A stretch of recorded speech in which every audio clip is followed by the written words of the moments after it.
안녕하세요, 모카 김한유입니다. 최근 우리나라 KNCAP에서 테슬라 모델3 안전도 테스트 결과가 발표됐는데 등급이 4등급이라고 해요. 아니 지난번에 테슬라 모델 Y도 4등급이었는데 또 4등급, 이럴 수가 있나. 테슬라 모델3 어떤 차입니까? 미국 IIHS에서 1등급 받은 차, 유럽 유로NCAP에서도 1등급 받는 차입니다. 그런데 유독 한국에서만 4등급이라니 이게 말이 되냐 라고 해서 온라인이 아주 떠들썩합니다. 현대차는 지금 아이오닉 9 1등급, 넥소 1등급, EV4 1등급, 테슬라는 4등급이고 현대기아는 다 1등급? 이거 역시 믿을 수가 없구만 하는 얘기가 나와요. 아니 현대기아는 해외 충돌 테스트에서 요즘 1등급 탑 세이프티 픽 플러스까지 받는 경우가 많거든요. 지금 현대기아 잘하고 있는데 괜히 KNCAP이 지나치게 외산차를 공격하면서 오히려 현대기아 충돌 안전성 신뢰도가 더 무너지고 있는 건 아닌가 라는 생각이 들기도 하고요. 오늘은 요즘 KNCAP 안전 등급이 왜 그렇게 나오는 거고 해외에서는 어떤 식으로 되고 있는지도 간단히 비교해 보도록 하겠습니다.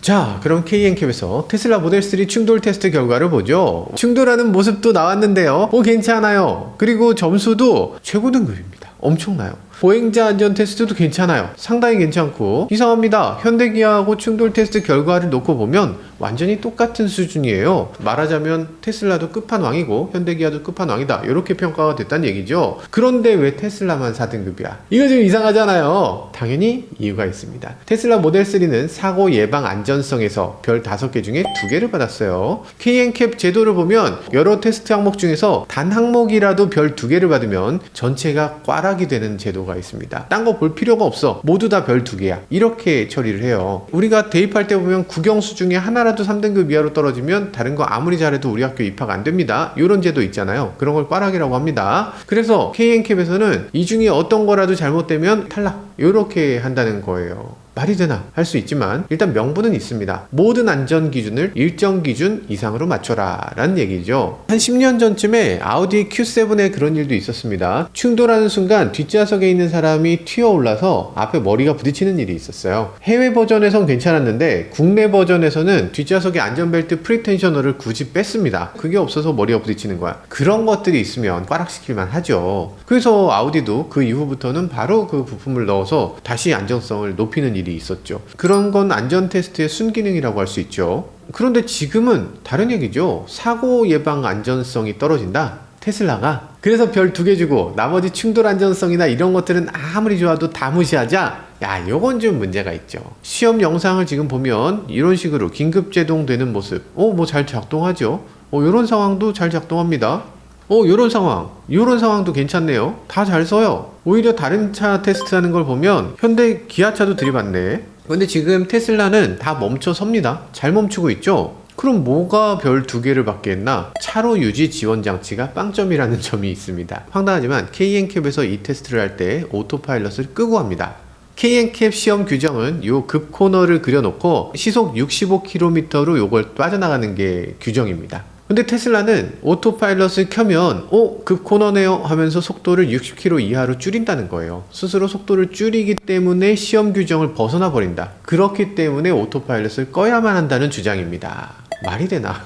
고속도로 램프 같은 데서 속도를 계속 65km 이하로 낮추지 말고 와 꺾으란 얘긴데, 테슬라에서는 그렇게 돌면 좀 위험하잖아요. 속도를 좀 감속하는 기능을 넣었습니다 라고 하는데 그건 모르겠고, 우리 테스트는 65km니까 그냥 맞춰가지고 와. 너 우리 말 안 들어? 저 시험 탈락, 빵점, 요런 얘긴데, 이게 무슨 KNCAP이 제조사랑 기싸움 하는 것도 아니고 더 안전한 차를 만들겠다고 하는데 그걸 안 받아주면 어떡해요. 그 코너에서 자동 감속 기능이 있다 이러면 칭찬해줘야죠. 어쨌든 이건 시험 방법이 신기술을 못 따라가고 있는 게 아닌가 라는 생각이 들고요. 그리고 사각지대 감시장치, 요것도 빵점입니다. 후측방 접근 충돌 방지 안전장치, 요것도 빵점이에요. 사각지대 감시장치는 사실 저희 해보면 있잖아요. 있어서 잘 작동되는데 A필러의 스피커 그릴 부분에 램프가 켜지는 거거든요. 근데 거기에 램프만 나오고 소리가 안 나와서 하면 빵점인 것 같습니다. 정해진 대로 삑삑삑삑 소리가 나야 된다 라는 규정인데 꼭 삑삑삑삑 해야 되나? 난 삑삑삑은 싫어요. 그냥 이렇게 딱 봤을 때 거기 그냥 나오면 돼요 라는 사람이 분명히 있을 것 같은데 참. 그래서 테슬라는 4등급입니다. 이유는 지금 여러 가지 있죠. 그런데 여러모로 좀 이해하기 어렵다. 결국 많은 사람들이 테슬라가 4등급이라는 결과를 보면서 KNCAP 역시 훌륭하구만 이라고 말하는 사람 아무도 없습니다. 정말 KNCAP은 믿을 수가 없구나 라고 얘기들을 해요. 현대기아 입장에서는 진짜 억울할 것 같습니다. 지금 KNCAP에서 현대기아는 모두 별 5개 받았습니다. 현대기아가 역대 최고로 안전한 차들을 내놨는데, 근데 국토부 KNCAP을 보면 스스로 신뢰도를 깎는 그런 행동을 굳이 해서 오히려 현대기아의 쾌거, 정말 안전하다는 수치까지 무의미한 것으로 바꿔버리는 게 아닌가라는 생각이 들기도 합니다. 자, 그래서 우리는 해외를 볼 수밖에 없습니다. 일단 현대기아를 놓고 보면 이건 우리나라 차니까 약간 편파적일 수도 있겠네. 테슬라는 미국 차니까 미국의 편파적일 수도 있겠네. 그러면 제3자 유럽을 보면 어떨까요? 일단 유로엔캡은 어떤 식으로 테스트를 하냐? 요걸 보면요, 일단 충돌 테스트 이렇게 합니다. 벽에 정면으로 들이받는 테스트 요거 있습니다. 그리고 차량으로 하는 측면 충돌 테스트 있어요. 자동차형 더미가 옆을 들이받는 거 요거 있고요. 기둥으로 하는 폴 테스트 있습니다. 그리고 특이한 거 차대차 테스트가 있습니다. 미국 같은 경우는 이렇게 안 하죠. 미국은 재현성을 중요하게 생각하기 때문에 약간이라도 변수가 있는 차대차 테스트보다는 고정된 벽에 차의 일부분을 오프셋으로 부딪히게 하는 게 일반적입니다. 그런데 지금 유럽에서는 그 테스트 대신에 차대차 테스트를 합니다. 그러니까 자동차하고 구조물이 마주 달려와서 이렇게 40%를 부딪히는 거예요. 충격력이 어마어마할 것 같은데.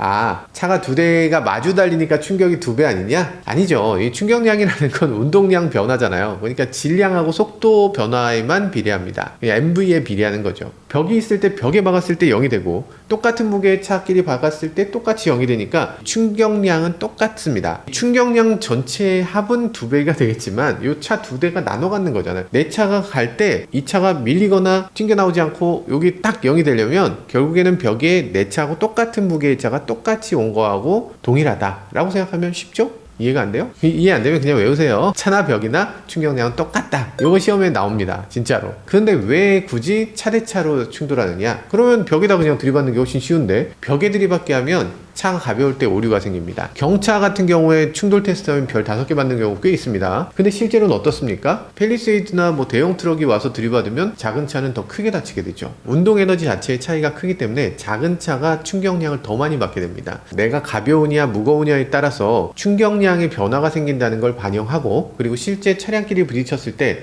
이 차가 크럼플 존이 있어서 찌그러지는 부분, 그리고 자동차의 움직임 차이, 이런 것들을 다 실제로 해보기 전에는 알 수 없기 때문에 그 세부 사항까지도 살펴보기 위해서 이왕 테스트하는 거 벽에 들이받는 거보단 차대차로 부딪히자 라고 한 겁니다. 그리고 당연히 보행자 충돌 테스트도 합니다. 이렇게 수수관 같이 생긴 이런 막대기 같은 걸로 봉 때려보기도 하고, 만약에 차 밑으로 사람이 끼면 안 돼. 그래서 아래쪽도 방어할 수 있도록 하는 로어 스티프너도 마련이 돼 있는지, 볼링공 같이 생긴 거 요걸 던져서 부분적으로 확인도 합니다. 여기에 사람의 머리가 닿아도 크게 다치지 않는지 이런 것도 확인해야 되죠. 유리창이 시작되는 이 부분엔 프레임이 있습니다. 여긴 푹신한 부분이 있을 수가 없잖아요. 그래서 머리가 크게 다치지 않도록 이 부분도 테스트를 합니다. 그래서 이런 부분 보면 규정이 우리나라 KNCAP하고 굉장히 비슷합니다. 그리고 가장 중요한 ADAS, 사고 예방 안전성 성능도 우리나라하고 거의 비슷한 규정으로 안전도 점수를 매기고 있어요. 자, 유로엔캡은 이런 식인데, 여기서 테슬라는 어떤 평가를 받았나? KNCAP에서 4등급 받은 테슬라 모델 3 믿을 수 있는 유로엔캡에서 별 몇 개 받았습니까? 5개! 자, 1등급이에요. 1등급입니다. KNCAP에서 별 2개, 4등급 받은 구형 테슬라 모델 Y 별 5개 받았습니다. 1등급이죠. 유럽연합이 테슬라를 예뻐하지 않잖아요. 테슬라에 대해서 티격태격하고 맨날 일론 머스크하고 싸우고 뭐 난리인데, 그런데 별 5개. 당연하지. 아니, 회사가 믿고 사장이 믿고 뭐 이런 것들하고 자동차를 평가하는 건 완전히 분리돼 있어야죠. 그게 공정성이고 객관성이죠. 그래야 이 평가기관 스스로 자신의 얼굴을 드높이는 거죠. 그러니까 유로엔캡을 계속 신뢰하는 거지. 자, 그래서 객관적인 정보를 계속 볼 수 있는데, 기아 EV4 별 몇 개입니까? 5개입니다. 아이오닉 9 별 몇 개입니까? 5개예요. 이미 받아놨고요. 요번에 새롭게 평가 결과가 하나 더 올라왔습니다. 뭐가 올라왔느냐? 신형 넥소가 올라왔습니다. 당연히 별 5개, 완전 쾌거라고 할 수 있죠. 자동차가 처음 나오자마자 엔캡 테스트하는 경우는 그렇게 많지 않은데, 유럽에서는 아무래도 수소차에 대한 요구가 굉장히 많고, 그걸 또 충족시키는 자동차다 보니까 적극적으로 테스트 요구가 있었던 것 같고, 그리고 수소라는 거 사실 걱정스러울 수도 있잖아요. 수소 연료를 차에다 가득 싣고 있으면 혹시 위험한 거 아니냐 라는 걱정도 있을 수 있으니까 이걸 서둘러서 테스트한 것 같습니다. 그래서 유로엔캡 측은 코멘트를 적어냈습니다. 넥소가 정면 충돌, 측면 충돌에서 승객 공간이 계속 안전한 상태를 유지해서 탑승자의 주요 신체를 잘 보호하고 탑승자 간 부상 위험을 줄이는 대응책을 갖췄다라고 얘기하는데, 센터 사이드 에어백 같은 걸 얘기하는 거죠. 가운데 센터 사이드 에어백으로 서로 부딪히지 않도록 하는 이런 것들, 유럽 자동차들도 별로 없는 건데 지금 우리나라에서 먼저 이렇게 도입을 했다라는 얘기죠. 그리고 성인 탑승자 보호 평가 중에서 프론트 시트, 헤드레스트 평가를 했는데 후방 추돌 상황에서 성인 더미, 목덜미 부상에 좋은 효과가 있었고, 그리고 뒷좌석에 탄 어린이 탑승자 보호 평가도 했는데 정면 충돌, 측면 충돌에서 6살 더미, 10살 더미 모두가 중요 신체 부위를 잘 보호해서 최고 점수를 획득할 수 있었다고 합니다. 사고가 발생됐을 때 긴급 군안센터에 자동으로 알리는 시스템, 그리고 추가 사고를 방지하는 다중 충돌 방지 기능도 있었다. 그리고 차량이 침수됐을 때 탑승객이 탈출할 수 있도록 문하고 창문을 자동으로 개방하는 기능도 있더라. 이렇게 얘기를 했습니다. 사실 많은 분들이 직접 경험해 본 적이 없으실 텐데, 만약에 사고 뻥 나면 어떻게 됩니까? 에어백이 빡 터졌을 때 터지자마자 갑자기 연락이 옵니다. 고객님 괜찮습니까? 구급차나 경찰차 불러드릴까요? 이렇게 물어봅니다. 만약에 의식이 없었다, 즉 연락이 왔는데 내가 못 받았다, 그런 경우 자동으로 구급차, 경찰차를 연락하게 되죠. 그리고 2차 충돌 방지 제동 기능, 포르쉐가 가장 먼저 했어요. 현대기아가 그걸 정말 빠르게 도입했는데, 차가 사고가 나면 2번 납니다. 혹시 알고 계세요? 차가 한 번 박습니다. 돌아요. 그러면서 딴 데 가서 또 박습니다. 2차 충돌 방지 보조는 뭐냐면, 사고가 딱 났을 때 이 사람이 브레이크를 밟지 않아도 바로 그 자리에서 브레이크를 걸어버린다는 겁니다. 그래서 차가 튕겨나가서 어디로 또 부딪히는 거, 아니면 한번 부딪힌 다음에 절벽으로 떨어지는 거, 이런 걸 막아주는 기능이 있다는 거죠. 이거 꼭 필요한 기능이고 모든 차에 의무 적용이 됐으면 좋겠습니다. 자, 그리고 요즘 차들 보면요, 침수될 때 요거 심각한 문제입니다. 창문이 안 열리면 어떡해? 침수되면 어떻게 됩니까? 배터리가 앞에 있잖아. 그러니까 배터리가 다운되면 그때부터는 정말 곤란합니다. 그런데 넥소 같은 경우는 남은 전원을 가지고 어떻게든 창문을 열도록 하는 걸 기본 세팅으로 했다는 거죠. 아, 유리창 깨고 나가면 되죠. 유리창 어떻게 깨? 요즘 유리가 이중접합인데, 이중접합 유리는 망치로도 잘 안 깨집니다. 거의 못 깨요. 특히 물속에 갇히면 못 깨는 겁니다. 그래서 전자장비가 꺼지기 전에 최후의 한 번으로 창문을 열어준다는 겁니다. 아무튼 유로엔캡에서는 이런 것도 평가를 하는구나, 너무 중요한 정보다 라는 생각이 들고요. 그리고 또 유로엔캡은 덧붙였습니다. 자동 긴급 제동 시스템이 보행자, 자전거, 오토바이, 다른 차량에 대한 반응도 잘 대응하더라 라고 얘기를 하네요. 아이오닉 6도 또 좋은 평가를 받았네요. 아이오닉 6, 넥소 충돌 안전성 테스트라든지 사전 사고 예방 기능이라든지 이런 거 들어보면 거의 완벽에 가까운 숫자를 내놓고 있어요. 대한민국이 2013년까지 어땠습니까? OECD 교통사고 사망자 1등이었습니다. 진짜 창피하죠? 그런데 거기서부터 속도가 드라마틱하게 떨어지더니 지금은 10위권입니다. 그래도 많이 내려왔다. 운전자의 운전 습관 많이 개선되기도 했고요. 그보다 더 많이 개선된 건 자동차를 안전하게 만드는 기술력이라는 생각이 듭니다. 이제 사고 예방 안전 기능을 더욱더 강화해서 사망자 수 제로까지 가야죠. 근데 유로엔캡을 얘기하면 어떤 분들은 얘기합니다. 이게 유로엔캡 별 5개 그거 다 받는 거 아닙니까? 저는 충돌 테스트는 IIHS만 믿습니다 하시는 분들도 계세요. 물론 일리 있습니다. IIHS가 뭡니까? 원래 IIHS HLDI라고 하는 건데, 우리나라 말로 하면 고속도로 안전보험 연구소 및 고속도로 손실 데이터 연구소라고 할 수 있어요. 보험료를 지급하는 자동차 보험사의 입장입니다. 고속도로 안전보험 연구소니까 딴 건 모르겠고, 교통사고로 사람이 너무 많이 죽거나 다치거나 이러면 우리 다 망해. 그래서 이 단체는 무슨 수를 써서든 자동차를 안전하게 만들기만 하면 돈을 버는 그런 단체인 거예요. 그래서 미국의 국토부라고 할 수 있는 니짜라고 있습니다. NHTSA. 니짜에 비해서도 훨씬 더 선진적인 테스트 기법으로 아주 독하게 테스트를 합니다. 니짜에서는 요즘 자동차들 보면 거의 다 별 5개예요. 아이고, 이 정도면 괜찮지, 옛날에 비하면 훨씬 좋아진 거예요 라고 하는데, IIHS는 아니다, 더 안전해야지, 이걸 갖고 뭐 안전하다고 해? 하면서 변별력이 있는 시험을 계속 더 만듭니다. 어쨌거나 사람을 더 살리는 방향으로 가는 좀 독립적인 단체이기 때문에 전 세계가 가장 신뢰하는 테스트 방법이라고 할 수 있습니다. 뭐 보험사 입장에서는 돈이 얼마 걸려 있는데 뭐 당연히 이 정도 테스트해야죠. 자, 그래서 미국의 IIHS 테스트 결과 어떤가 살펴보면요, 먼저 테슬라입니다. 모델 Y 구형 탑 세이프티 픽 플러스 최고 등급을 받았죠. 다음은 테슬라 모델 3 신형 하이랜드입니다. 탑 세이프티 픽을 받았습니다. 플러스보다 약간 아래죠. 그만큼 지금 IIHS는 유로 NCAP보다도 더 가혹하고 더 통과하기 어려운 겁니다. 이제는 앞좌석 테스트뿐 아니라 뒷좌석에 있는 어린이 안전까지 만족을 시켜야 충분히 좋은 점수를 받을 수 있도록 더 강화되기도 했습니다. 자, 그러면 현대기아는 어떤지 보죠. 현대기아는 아이오닉 9 탑 세이프티 픽 아니고 더 높은 탑 세이프티 픽 플러스 받았습니다.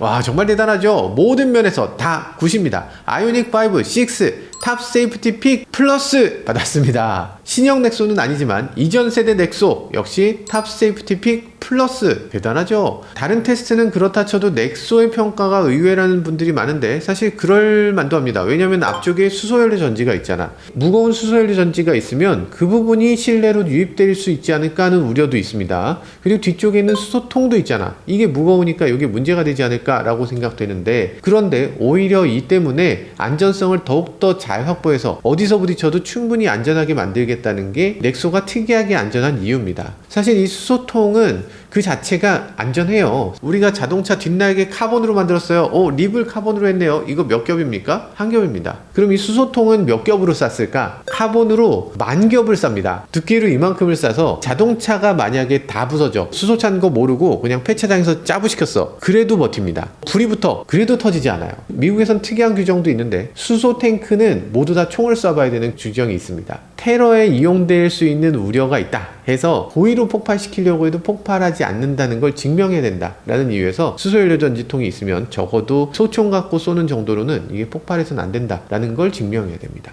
그렇게 강력한 걸 만들어야 되다 보니까 오히려 자동차 측면 충돌이라든지 이런 안정성 테스트를 할 때 통이 오히려 더 도움이 되기도 합니다. 철판만 있을 때보다 훨씬 더 강력한 뼈대가 된다는 거죠. 얼마 전에 그런 것도 있었죠. 신형 넥소를 가지고서 모트라인 윤성로 대표님, 강병희 레이서, 이섭, 안호준님 이렇게 네 분이 직접 넥소를 타고서 한 번 충전으로 최대 거리를 한번 찍어보겠다 하면서 무려 1400km를 주행한 적도 있었죠. 이건 정말 기네스북 기록도 깨는 수준이었습니다. 정말 중요한 건 토요타 미라이를 이겼다는 겁니다. 역시 한일전은 가위바위보도 지면 안 됩니다.